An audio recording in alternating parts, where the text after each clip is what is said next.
Bonsoir et bienvenue sur Polaroscope, la chaîne du polar.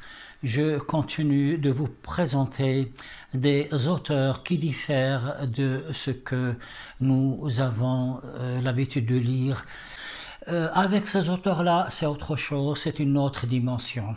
Ce sont pas forcément des auteurs récents, ce sont des auteurs qui datent déjà du siècle dernier ou même des 2 siècles derniers, c'est-à-dire du 19e et du 20e siècle. Je vous ai déjà présenté l'immense écrivain belge du fantastique et auteur également de Harry Dixon, Jean Ray. Je vous ai également présenté l'immense écrivain et styliste Kate Gilbert Chesterton avec ses romans policiers tout à fait particuliers. Ce soir, je vous présente un très grand homme, un écrivain immense qui est en train de tomber dans l'oubli, c'est Lord Dunsany.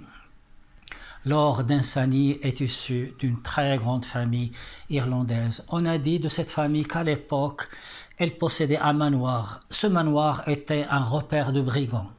Avec Lord Dunsany, qui est le 18e baron des Dunsany, ce repère de brigands, qui est le manoir des Dunsany, s'est transformé en repère d'hospitalité. Lord Dunsany, 18e baron donc, est un homme généreux, un homme qui avait le sens de l'hospitalité. Et surtout, c'était un très grand sportif, un très grand voyageur, un très grand chasseur. Il a pratiquement parcouru une très grande partie du monde et il disait qu'il consacrait que 3% de son temps à l'écriture. Mais quel 3%? Des 3%, avec juste ces 3%, il nous a donné des chefs-d'œuvre. Lord Dunsany a écrit dans le genre de la fantaisie, mais il ne faut pas imaginer la fantaisie et le fantastique que l'on connaît de nos jours. Non, c'est autre chose, c'est un genre de fantastique et de fantaisie qui nous fait rêver. Il avait fait en 1919 un voyage en Amérique pour donner une conférence.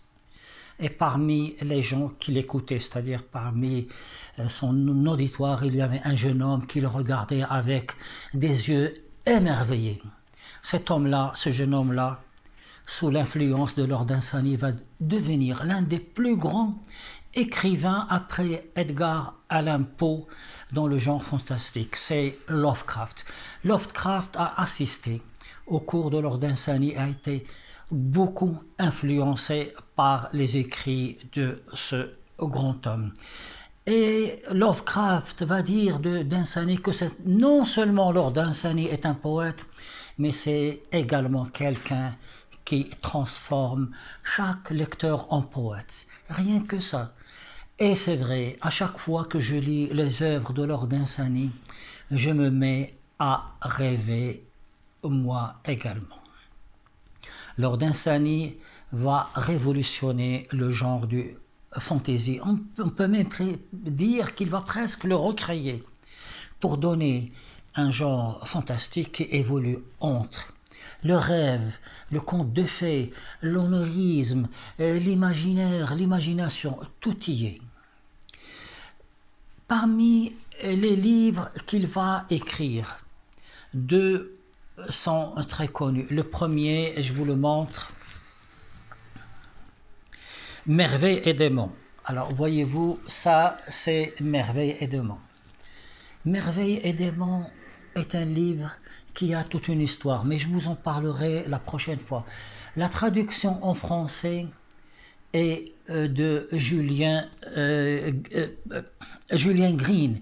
Vous vous rendez compte? Déjà, c'est Julien Green, lors d'un voyage aux États-Unis, alors qu'il était lui-même jeune étudiant, va tomber amoureux de cet immense ouvrage et il va le traduire. Cette traduction ne va pas se faire tout de suite, elle va prendre beaucoup de temps, puisqu'il sera refusé, puis après ce sera le fils de Julien Green qui va reprendre ce projet. Le second livre que vous connaissez peut-être, qui est aussi connu, c'est La fille du roi des elfes. Donc, je vais vous inviter dans les prochaines vidéos à découvrir ces deux ouvrages. Et je peux vous dire que avec Lord Insani, avec son écriture, avec son approche merveilleuse, fantastique, onirique, cela redonne l'envie de lire et surtout de redécouvrir une autre façon d'écrire, une écriture belle. Vous voyez-vous, chez les Anglais, chez les Irlandais, il y a toujours une recherche d'un certain style, un style de la poésie. Et c'est un genre d'un style poétique que l'on trouve par exemple chez Shakespeare.